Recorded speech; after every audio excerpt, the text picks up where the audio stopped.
Romanos 2, de 17 a 24, diz assim a santa e inerrante palavra de Deus. Se, porém, tu que tens por sobrenome judeu e repousas na lei e te glorias em Deus, que conheces a sua vontade e aprovas as coisas excelentes, sendo instruído na lei, que estás persuadido de que és guia de cegos, luz dos que se encontram em trevas, instrutor de ignorantes, mestre de crianças, tendo na lei a forma da sabedoria e da verdade, tu, pois, que ensinas a outrem, não te ensinas a ti mesmo? Tu que pregas que não se deve furtar, furtas? Dizes que não se deve cometer adultério e o cometes? Abominas os ídolos e lhes roubas os templos? Tu que te glorias na lei, desonras a Deus pela transgressão da lei? Pois como está escrito, o nome de Deus é blasfemado entre os gentios por vossa causa. O tema do sermão desta manhã é: o nome de Deus está sendo blasfemado. O nome de Deus está sendo blasfemado. Vamos orar. Pai Santo, nós te louvamos por tua santa palavra, que foi escrita pelo teu poder. O Senhor separou homens escolhidos por ti mesmo para registrarem a tua vontade ao teu povo, e o Senhor preservou estes escritos no decorrer da história para que eles chegassem até nós e edificassem a nossa vida. Nós te louvamos por isso, te louvamos porque a tua palavra é um espelho limpíssimo que mostra as nossas sujeiras, as nossas transgressões, os nossos pecados, as mazelas, ó Pai, que ainda habitam em nós, que ainda não foram extirpadas. Nós te louvamos porque a tua palavra é esse espelho limpíssimo, e por meio da tua palavra, nós podemos, Pai, identificar aquilo que ainda há em nós que te desagrada. Por isso nós te pedimos que pela operação do teu Santo Espírito, nesta manhã, o Senhor, por meio da tua palavra, nos mostre, Pai, aquilo que nós devemos mudar na nossa vida, aquilo que nós devemos, buscando ao Senhor, retirar, para que sejamos mais aceitáveis e mais agradáveis ao Senhor, Pai. Sabemos que nós já somos aceitos por Cristo Jesus, o Senhor já nos comprou, mas sabemos que o Senhor repudia o pecado, e o Senhor quer que nós tenhamos vida santa na tua presença. Ajuda-nos então, para que esta porção da tua Escritura nos confronte nesta manhã. É o que nós pedimos, em nome de Jesus. Amém. Meus irmãos, Cristo disse no Sermão do Monte: vós sois a luz do mundo. Não se pode esconder uma cidade edificada sobre um monte, nem se acende uma candeia para colocá-la debaixo do alqueire, mas no velador, e alumina todos que se encontram na casa. Assim brilhe também a vossa luz diante dos homens, para que vejam as vossas boas obras e glorifiquem a vosso Pai que está nos céus. Cristo nos ensinando que na medida que nós vivemos como Cristo viveu, os homens olham para nós, veem a Cristo e glorificam a Deus Pai. Agora, o que acontece quando nós não estamos brilhando a luz de Cristo? O que acontece quando os crentes dão um mau testemunho no seu serviço, na sua vizinhança, na escola, na política, nas redes sociais, no noticiário? O que acontece quando o nome de Cristo é associado a pessoas que estão fazendo coisas erradas, desonestidades? O que acontece é que o nome de Cristo é blasfemado entre os não crentes. É claro que os não crentes, aqueles que não querem nada com Deus, naturalmente a sua vida é uma vida de blasfêmia a Deus. É uma vida vivendo como se Deus não existisse. Então, naturalmente, os não crentes vão blasfemar. Mas é pior quando o motivo da blasfêmia deles é olhando para crentes que não estão vivendo direito. É sobre isso que o texto está falando. A conclusão do texto está no verso 24. Pois como está escrito, o nome de Deus é blasfemado entre os gentios por vossa causa. Então, a pergunta natural a fazermos ao texto é: por que o nome de Deus está sendo blasfemado entre os gentios? Quais são os motivos? E nesse texto, Paulo deixa bem claro dois motivos. Um motivo é muito mais claro, que é o da hipocrisia, mas há um motivo inicial do texto que você vai perceber, que é o orgulho. É o orgulho. Então, dois motivos aqui pelos quais o nome de Deus está sendo blasfemado entre os gentios: orgulho e hipocrisia. Vamos ao primeiro, por causa do orgulho. Depois que Paulo se dirigiu aos gentios de Roma, e você se lembra que gentios é uma palavra usada para todo aquele que não é judeu. Gentios vem de gentes. Então, gentios são os povos que não são judeus. E em Roma, óbvio, parte da igreja era romana e de outras nações, porque Roma era a capital do império, muita gente ia para lá. E parte da igreja era judaica, você tinha judeus convertidos ali. Por isso que, escrevendo aos romanos, ora Deus está falando por meio de Paulo aos gentios de Roma, e ora está falando aos judeus. Então, voltando, depois que Paulo falou aos gentios que mesmo eles não tendo recebido a lei por escrito, eles tinham a lei gravada nos seus corações, e que por isso eles eram indesculpáveis, e que por isso eles não tinham motivo para não obedecer a Deus, agora ele se volta para os judeus. E os judeus eram arrogantes. Os judeus aqui, alvo do escrito de Paulo, são judeus que são soberbos.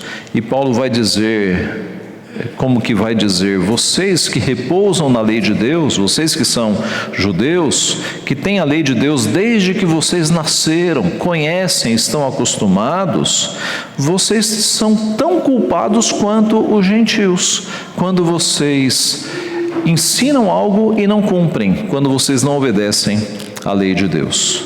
Os judeus estavam cultivando orgulho, e Paulo vai quebrar este orgulho, mostrando que ele é pecaminoso. Veja o verso 17. Se, porém, tu que tens sobrenome judeu, e repousas na lei, e te gloria em Deus. Quer dizer, o judeu retratado aqui era alguém que confiava na lei de Deus, descansava, repousava na lei de Deus, o que é bom. É bom nós confiarmos e descansarmos na lei de Deus. O problema é quando nós temos orgulho disso, é quando nós temos uma atitude de soberba. É ótimo conhecer bastante da Bíblia. O problema é usar este conhecimento para se aparecer, ou usar este conhecimento para humilhar os outros. Aí não presta. Não presta. O que é muito bom, quando é usado mal, se torna uma maldição. Paulo continua, verso 18: que conheces a sua vontade e aprovas as coisas excelentes, sendo instruído na lei. Então, você que conhece a vontade de Deus, que aprova as coisas excelentes, isto é, você tem um discernimento para separar o que é certo de errado, para separar o que é principal do que é acessório, do que é supérfluo. Você aprova as coisas excelentes, muito bom. Você que é instruído na lei de Deus, verso 19, que estás persuadido de que és guia de cegos, luz dos que se encontram em trevas. Isto é, você que se considera um guia, um professor para aqueles que estão em cegueira espiritual. Você que se considera uma luz para aqueles que estão nas trevas. Verso 20, um instrutor de ignorantes, um mestre de crianças, tendo na lei a forma de sabedoria. Em outras palavras, você que se considera um professor de Bíblia, um professor de religião, de teologia, um professor de crianças ou de novos convertidos. que considera a lei de Deus um depósito de sabedoria e de verdade. Se você se considera tudo isso, mas você não vive em obediência, de nada vale, de nada vale. Então, a linguagem que Paulo usa aqui, com esses termos elevados, você que é uma luz para quem está nas trevas, é um guia de crianças. Toda essa linguagem é Paulo mostrando quanto aquelas pessoas eram orgulhosas, porque elas se consideravam tanto, consideravam-se mestres na lei. Mas Paulo vai mostrar: vocês não estão seguindo, vocês só falam, vocês não agem. Era um comportamento orgulhoso. Observe, confiar na lei de Deus, conhecer a Bíblia, ensinar pessoas, ensinar novos convertidos, falar de Cristo às pessoas, tudo isso é ótimo.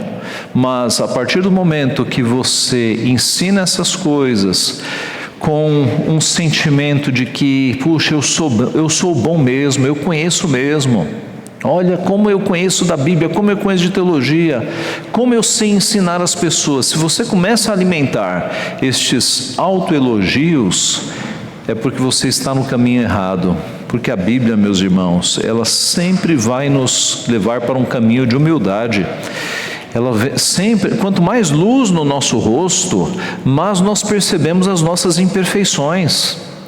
Se você tiver um quarto relativamente escuro e olhar no espelho, você não vai ver falhas. Agora coloque uma luz potente no seu rosto e um espelho muito bom para você ver todas as falhas. Então, quanto mais você conhece o Deus verdadeiro, não é que você vai ficar mais santo, mas você vai ter a consciência dos teus pecados. E isso é bom, porque tendo a consciência dos teus pecados, você pode identificá-los, se arrepender, pedir perdão para Deus e força para lutar contra os pecados. É muito pior a situação de você achar que é santo demais, de você ter pouca luz no teu rosto e achar que está tudo bem e a tua vida está cheia de pecados que você mal faz ideia que habitam no teu coração. Essa situação de ignorância não é boa, é péssima. É como alguém que está cheio de doenças e acha que está tudo bem, porque os sintomas não vieram, entendeu? Péssimo, péssimo. É muito melhor que nós conheçamos as doenças para começar o tratamento, para pedir para Deus nos purificar e a gente avançar na santificação. Então, aqui Paulo está combatendo o orgulho daqueles judeus. Meus irmãos, o orgulho é um pecado muito perigoso. Muitos puritanos diziam que é o pior pecado, o orgulho. Porque o orgulho, geralmente, ele acaba encobrindo outros pecados. Você deve se lembrar de que quando Paulo escreveu a sua carta aos Coríntios, ele reprovou que estava havendo um caso de imoralidade ali. Um homem tendo relacionamento com a sua própria madrasta. E a linguagem que Paulo usa claramente é que vocês, além de não reprovarem isso, vocês estão meio que se orgulhando deste pecado de vanguarda. Então, o orgulho dos coríntios estava impedindo que eles tratassem daquele pecado que era gravíssimo.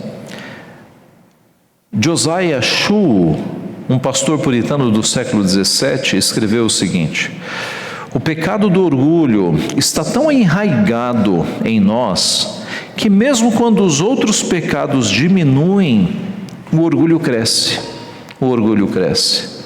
E talvez você já tenha passado por essa experiência, de conseguir dias de santificação e perceber que o teu orgulho cresceu, de que você está se gabando da sua santificação. Veja como o orgulho é uma coisa terrível, meus irmãos. É terrível. O orgulho, de fato, ele é muito enganador. O mesmo autor, Josiah Shu, escreveu assim: cuidado, se Deus não for o primeiro em sua glória, nossa própria glória será a nossa ruína. Então, a glória tem que sempre ser de Deus, porque se a glória for tua, esta será a tua ruína. Jonathan Edwards, um pastor do século XVIII, escreveu o seguinte: o orgulho é a pior víbora do coração humano. O orgulho é o maior perturbador da paz da alma e da comunhão com Cristo. É o primeiro pecado que entrou no universo e o último pecado que foi erradicado. O orgulho é o pior pecado, é o mais secreto de todos. Não há outro assunto em que o coração seja mais enganoso e insondável, infelizmente. Quanto orgulho os melhores têm no coração. O orgulho é o inimigo mais teimoso.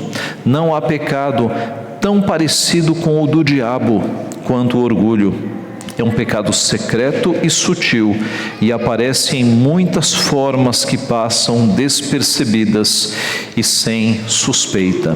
Então, o orgulho é como que uma erva daninha no nosso coração que nós cortamos e, se não cuidarmos, daqui a pouco ele cresceu de novo e temos que cortar de novo e cortar de novo e cortar de novo. A palavra de Deus está cheia de admoestações do Senhor contra o orgulho. Eu trago algumas. Não multipliqueis palavras de orgulho, nem saiam coisas arrogantes da vossa boca. 1 Samuel 2:3. A soberba precede a ruína, e a altivez de espírito a queda. Provérbios 16:18. Os olhos altivos dos homens serão abatidos, e a sua altivez será humilhada. Só o Senhor será exaltado naquele dia. Isaías 2:11. O temor do Senhor consiste em aborrecer o mal. A soberba, a arrogância, o mau caminho e a boca perversa, eu os aborreço. É como se Deus falasse: eu os odeio. Provérbios 8:13. Em vindo a soberba, sobrevém a desonra, mas com os humildes está a sabedoria.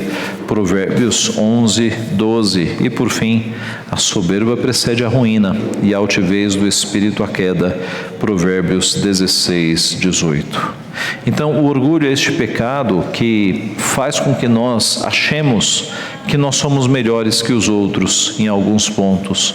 É um sentimento de excesso de amor próprio, é um sentimento de superioridade em relação ao próximo. A melhor parábola para nós falarmos sobre esse assunto é a parábola do publicano e do fariseu, não é? Porque a parábola contada por Cristo mostra dois homens orando. Um publicano, que era um indivíduo que, por ser funcionário público, né? Um publicano era um cobrador de impostos que recolhia impostos do seu povo para entregar para o inimigo, que era Roma. Então ele era muito malquisto pela população. Mas o publicano estava orando, o fariseu também estava orando.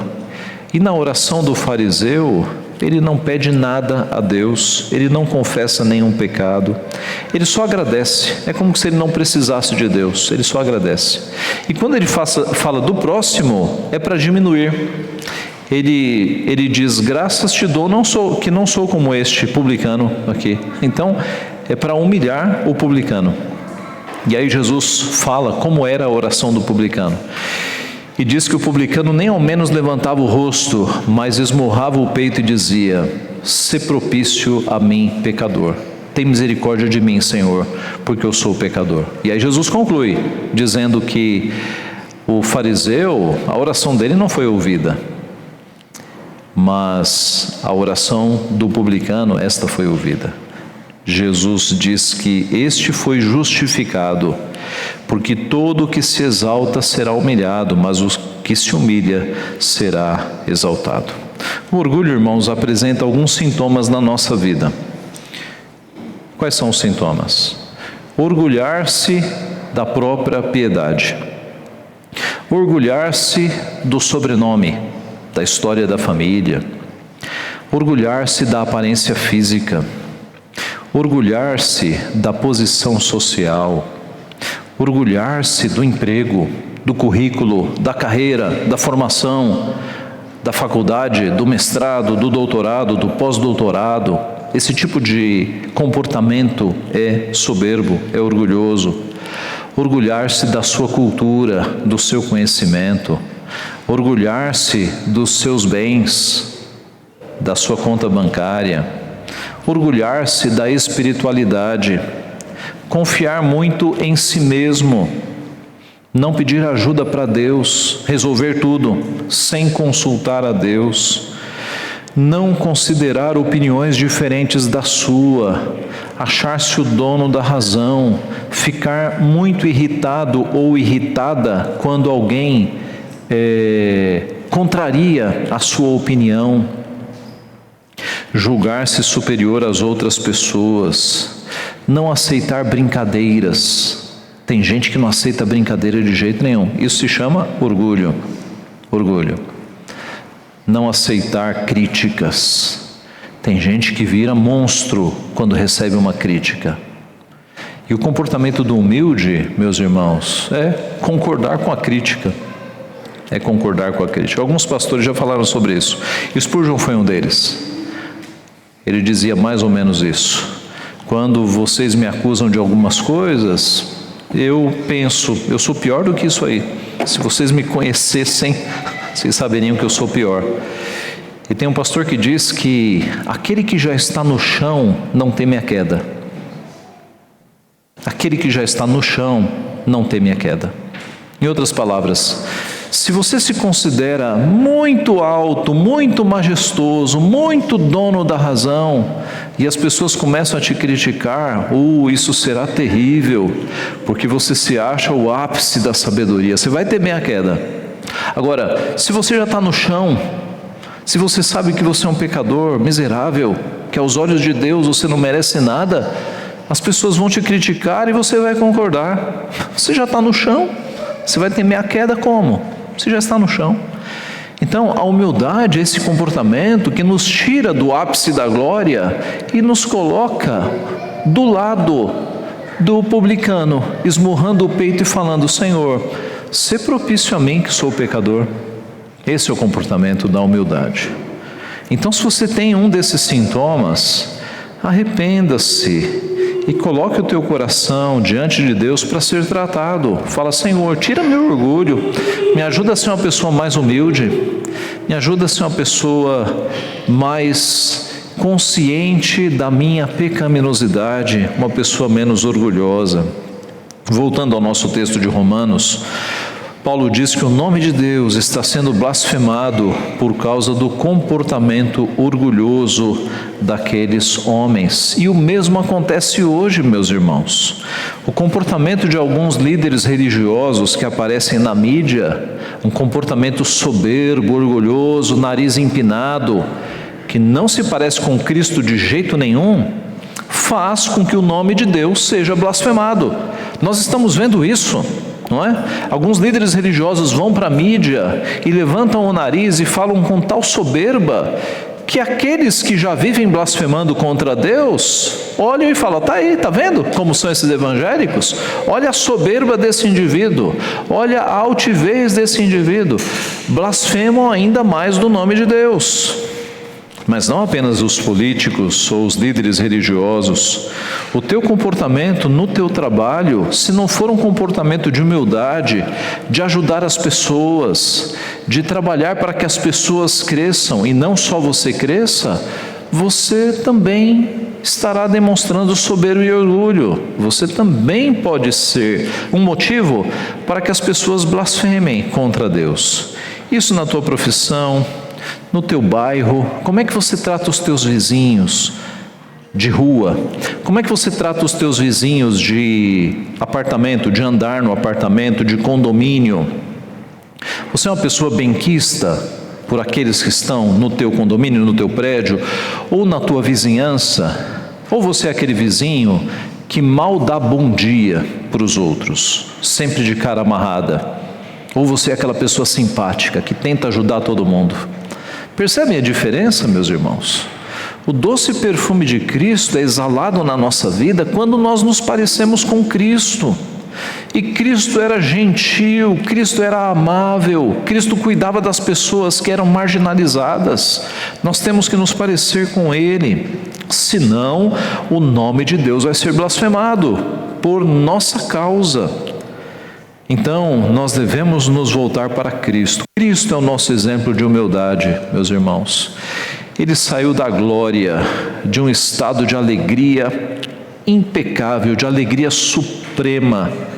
E ele desceu ao nosso nível, assumindo o corpo de homem para sofrer neste mundo que é um mundo de sofrimento dos pecados.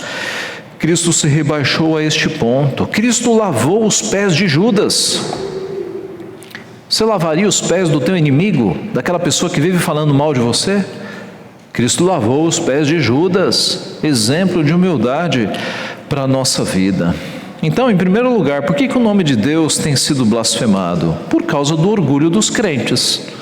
Por causa do orgulho dos crentes. Segundo lugar e último, por causa da hipocrisia dos crentes. Paulo agora vai confrontar o comportamento hipócrita.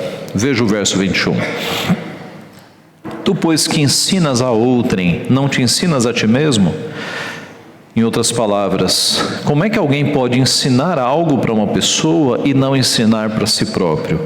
A continuação. Tu que pregas que não se deve furtar, furtas? Veja como isso é de uma falsidade absurda. A pessoa ensina que não se pode roubar, mas ela, na vida secreta, rouba. Dizes que não se deve cometer adultério e cometes, quer dizer, hipocrisia total. Abominas os ídolos e lhes roubas os templos. E aqui pode parecer estranho você pensar num judeu entrando num templo pagão para roubar ídolos, né? Isso é bem absurdo, mas os historiadores da época nos mostram que havia ladrões entre os judeus, que não tinham problema nenhum em roubar, fosse o que fosse. Tu que te glorias na lei, desonras a Deus pela transgressão da lei? Você que é judeu, crente, que se gloria na lei, desonra a lei porque não a obedece. Então esse era o comportamento hipócrita daqueles crentes judeus. Será, meus irmãos, que nós temos aplicações para nós aqui? Ou hipócritas são apenas os crentes judeus de Roma? Vamos lá. Tu que ensinas a outrem, não te ensinas a ti mesmo? Pai e mãe, você diz para o teu filho que ele tem que ler a Bíblia todo dia. Você lê? Você lê? Você diz para o teu filho ou teus filhos que eles devem sempre orar a Deus. Você ora sempre? Você diz para os teus filhos que eles devem sempre vir à igreja. Você vem? Veja, nós não podemos adotar na nossa vida aquele ditado que diz: faça o que eu te digo, mas não faça... Esqueci. O que eu faço? A gente não pode adotar esse ditado na nossa vida, porque isso é um comportamento hipócrita. Faço o que eu te digo, mas não faço o que eu faço. Não, eu tenho que ser exemplo. Paulo, ele diz: sede meus imitadores como eu sou de Cristo. Podem me imitar, eu estou imitando a Cristo. Então, em termos de pai e mãe, nós ensinamos pelo exemplo, porque senão que hipocrisia seria essa, meus irmãos?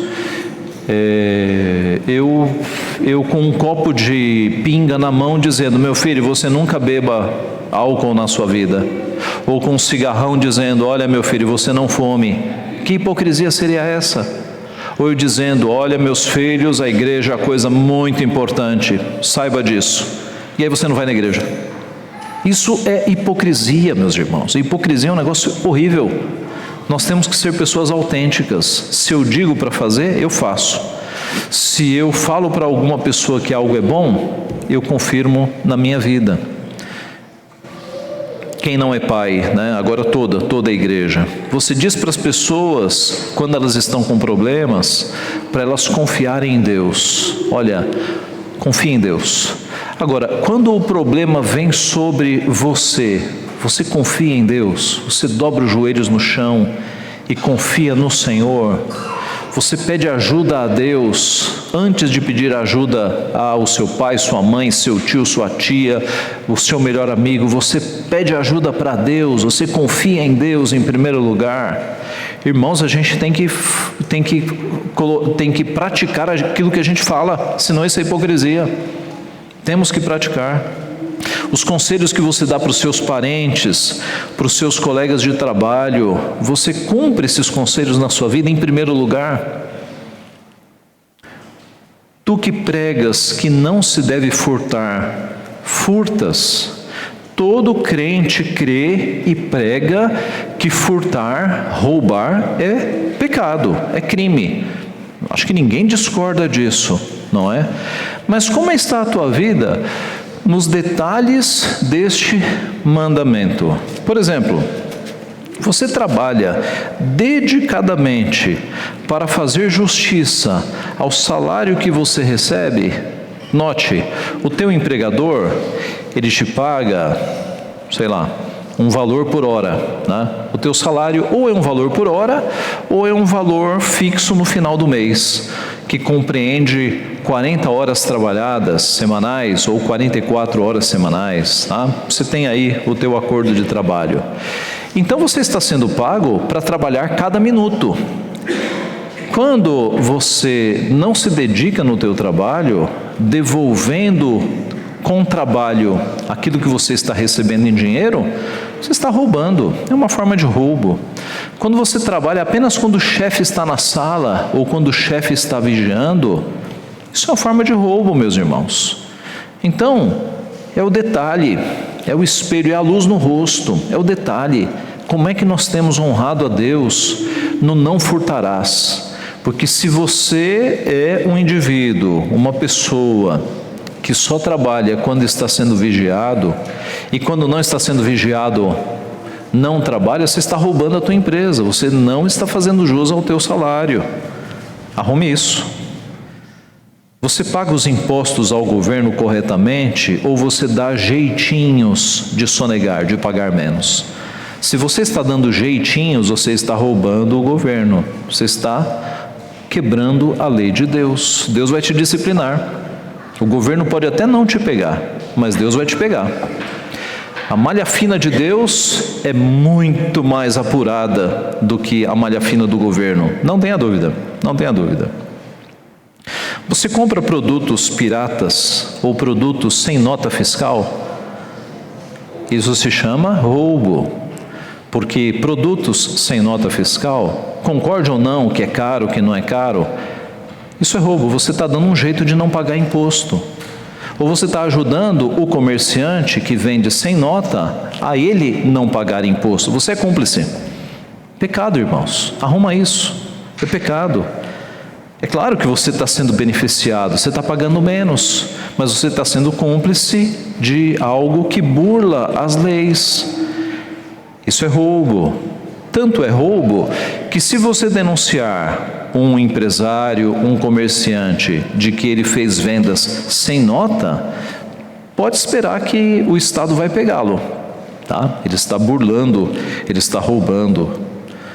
Você compra produtos falsificados ou produtos piratas? Eu já contei aqui na igreja, eu acho que já faz tempo que eu contei isso. Há muitos anos atrás, muitos anos mesmo, eu peguei uma gaveta minha cheia de CDs e DVDs de programas de computador piratas, comprados na Santa Ifigênia. Então, por exemplo, você tem um programa de computador, nem sei se existe, CorelDRAW, por exemplo, ou Photoshop, que eram programas caríssimos, de 800, 900 reais. Na Santa Ifigênia, 10 reais. Eu tinha uma caixa cheia, uma gaveta cheia de programas piratas, cheia.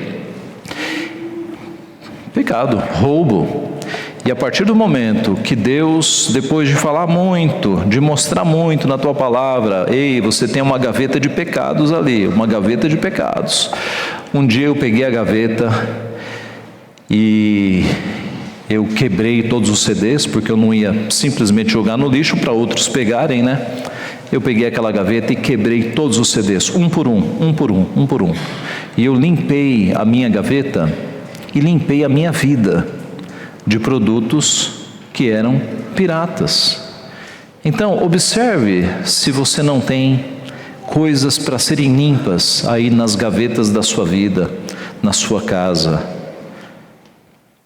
Nós, irmãos, somos crentes, a gente tem que seguir aquilo que a gente fala. Você baixa PDFs de livros que ainda estão sendo vendidos? Errado também. Se você tem um livro que está sendo vendido na editora por 20, 30, 40 reais e você vai na internet e baixa de graça, isso é roubo. A editora está deixando de receber porque você está baixando. Então não baixe PDFs de livros. E é impressionante a quantidade de crentes que têm bibliotecas de livros de PDFs, que são livros que eles não compraram. E a editora está levando prejuízo, você está roubando da editora. Não faça isso. Isso não é legal e é pecaminoso. Você usa senhas de coisas pagas por outros, senhas que você não paga. Então você tem um vizinho ou tem um parente que tem a senha da Netflix, você não tem, mas você usa a senha. Isso não é honesto. Telefone para a Netflix e pergunte se isso é honesto. Olha, eu estou usando a senha, eu não estou pagando, mas eu estou usando a senha de alguém. Pergunte. Spotify, Amazon Prime, as plataformas. Se você não está pagando e se você está usando emprestado de outra pessoa, você está roubando. Arrume isso na tua vida. Arrume isso. Isso é roubo. Tu que pregas que não se deve furtar, furtas? Como assim, crente? Você está ensinando que não pode roubar e você está roubando nessas coisas pequenas. Dizes que não se deve cometer adultério e o cometes. Eu quero crer que ninguém aqui nesse ajuntamento está num caso de adultério. Eu quero crer. É um pecado dos mais graves, não é? Você quebrar a aliança de um casamento para ter um caso com outra pessoa. Isso é um dos pecados mais graves. Porque o casamento, irmãos, é algo feito diante de testemunhas e tomando a Deus como testemunha. E promessas são feitas ali, até que a morte os separe. Então, um adultério dentro do casamento, a quebra da aliança matrimonial, é uma coisa das mais sérias, seríssimas. E a igreja trata casos assim com disciplina seríssima também. Todavia, Cristo, no Sermão do Monte, mostrou que o adultério não acontece apenas quando ocorrem as vias de fato, mas ele tem uma nascente no seu coração e nos olhos. Cristo disse: todo aquele que olhar para uma mulher com intenção impura, já adulterou com ela. Então você diz que não deve adulterar, mas fantasia coisas na tua mente? Coisas de adultério na tua mente? Isso é adultério também. Fantasias são adultério. Então, confesse esse pecado diante do Senhor e não faça mais. Isso é adultério. Você aprecia quando há adultério nas novelas, nos filmes, nas séries? Esse mundo é tão pecaminoso, meus irmãos, que muito do que é veiculado em novelas, filmes e séries é uma manipulação para você torcer pelo adultério. É para você torcer pelo adultério. É aquela cena clássica de um casamento infeliz, de um homem ou uma mulher que não se dão, aí surge uma pessoa brilhante e a audiência é manipulada para torcer pelo adultério. Puxa, esse homem tem o direito de ser feliz, e daqui a pouco os crentes estão torcendo pelo adultério. É uma obra fictícia? É, mas o pecado está lá no coração. Então, tu que ensinas que não se deve cometer adultério, cometes. Você aprecia ver cenas de nudez na televisão ou na internet? Isso é adultério, porque Cristo nos disse: todo aquele que olhar para a mulher com intenção impura já adulterou com ela.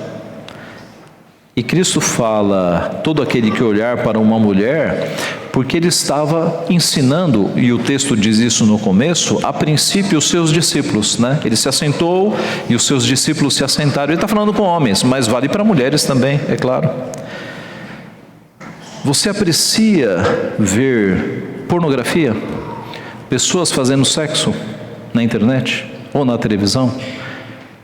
Não preciso dizer que se você aprecia pornografia, a tua alma está enferma, está doente. Você que foi liberto por Cristo está se colocando de novo em escravidão, porque a pornografia é uma escravidão. A pornografia é vício, é vício. Assim como alguém fica viciado em cigarro, em maconha ou em bebida alcoólica, e o corpo fica pedindo, pornografia age no cérebro com substâncias da mesma forma. Pesquise um pouquinho, é a mesma coisa. O processo é de vício também. Há pessoas que são viciadas em pornografia. Então, se você gosta de pornografia, você de novo está se tornando escravo do pecado. Você que já foi liberto do pecado, está voltando a ser escravo do pecado. Para quê? Você já foi liberto. E a tua alma está enferma, está manchada. Confesse esse pecado ao Senhor e liberte-se. Se for preciso, saia da rede, saia da internet, saia das plataformas, ou seja lá onde for que você está consumindo isso. A pornografia, ela adoece a alma, é um pecado escravizador, meus irmãos. Então, tu que diz que não deve cometer adultério, cometes? Seguindo o texto, abominas os ídolos e lhes roubas os templos. Note, os ídolos da nossa geração não são mais de gesso, de barro, de madeira, mas são os ídolos modernos, os ídolos do entretenimento, do dinheiro, do poder. Então você que diz que abomina a idolatria, mas está viciado, por exemplo, em internet, não consegue ficar sem o celular, está viciado em entretenimento, não consegue mais viver sem entretenimento. Você abomina a idolatria, mas tem a tua carreira e a tua profissão como o ideal primeiro da tua vida. Deus, se der tempo, o ideal é a minha carreira, é o meu trabalho. Isso é idolatria, é o teu ídolo. Você diz que abomina a idolatria, mas ama mais as coisas deste mundo do que a casa de Deus, o culto ao Senhor. Isso é idolatria. Amar coisas ou pessoas mais do que Deus é idolatria. Isso é idolatria. O texto segue: tu que te glorias na lei, desonras a Deus pela transgressão da lei? Você que enche a boca para dizer que é cristão, que é crente, que serve ao Senhor, desonra a Deus por conta do teu comportamento? Então está tudo errado. E a conclusão do texto é: pois como está escrito, o nome de Deus é blasfemado entre os gentios por vossa causa. Que faremos, irmãos? Que faremos? Agora que nossos pecados mais secretos estão revelados diante da insondável mente de Deus, o que nós fazemos? Ora, a Bíblia diz: arrependei-vos. Então arrependa-se, arrependa-se. Peça perdão a Deus, primeiro, por conta do teu orgulho, e segundo, por conta dos pecados que foram mencionados aqui. Arrependa-se, arrependa-se. Anseie por ter um coração limpo, anseie por ter um coração santo, por ter um coração puro, por ter uma consciência limpa diante de Deus. Esses pecados escondidos, eles só contribuem para a tua enfermidade espiritual. Jogue fora, arrependa-se diante de Deus, peça um coração limpo, um coração puro, peça um recomeço ao Senhor e recomece numa vida de santidade. A Bíblia diz: andai no Espírito e jamais satisfareis as concupiscências do vosso coração. O que é andar no Espírito? É você jogar a carne fora para viver uma vida no Espírito. Como assim? As armas espirituais, leitura da palavra, oração, comunhão com os irmãos. Então invista na vida espiritual, que a vida carnal, ela vai ser derrotada, Leia a Bíblia, ore todos os dias, busque santificação, busque santidade, invista na vida espiritual, que a carne vai ser derrotada, a carne vai ser destruída, vai ser, como diz Paulo, amortecida, o Espírito vai vencer a carne. Faça isso, peça perdão a Deus, peça um novo recomeço, busque a santidade, busque a santificação.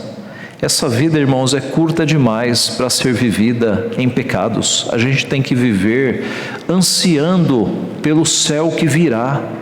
E na medida em que nós formos buscando cada vez mais a Deus, nos consagrando mais a Deus, a gente já vai ter um pouco da alegria dos céus aqui, na nossa vida. E já vamos começar a antever um pouco das alegrias celestes. E quando partirmos, nós partiremos para o ápice da santificação. Que estranho seria você viver uma vida na carne e aí morrer e ir para um lugar de não carne. Não combina. O caminho para nós crentes, para aqueles que servem a Cristo, é vivermos numa vida ansiando pela santificação, pela consagração, e isso crescer na nossa vida até o dia em que nós o atingiremos na plenitude, na perfeição da santidade de Deus. Que Deus nos dê esse caminho. Vamos orar agora.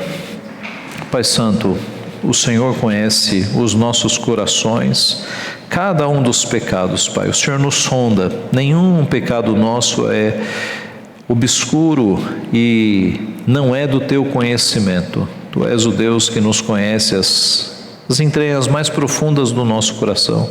O Senhor as conhece todas, ó Pai. E nós pedimos nesta hora perdão, misericórdia, ó Pai, porque por vezes nós temos alimentado pecados da carne, pecados escondidos, ó Pai, pequenas corrupções, pequenas desonestidades, que para o Senhor são grandes, porque Tu és o Deus Santíssimo, ó Pai. E agindo desta forma, nós temos alimentado a hipocrisia no nosso coração. Ó Senhor, perdoa-nos, lava o nosso coração com o sangue de Cristo, ó Pai. Liberta aqueles de nós que estão, de alguma forma, Pai, sendo escravizados por pecados, por vícios.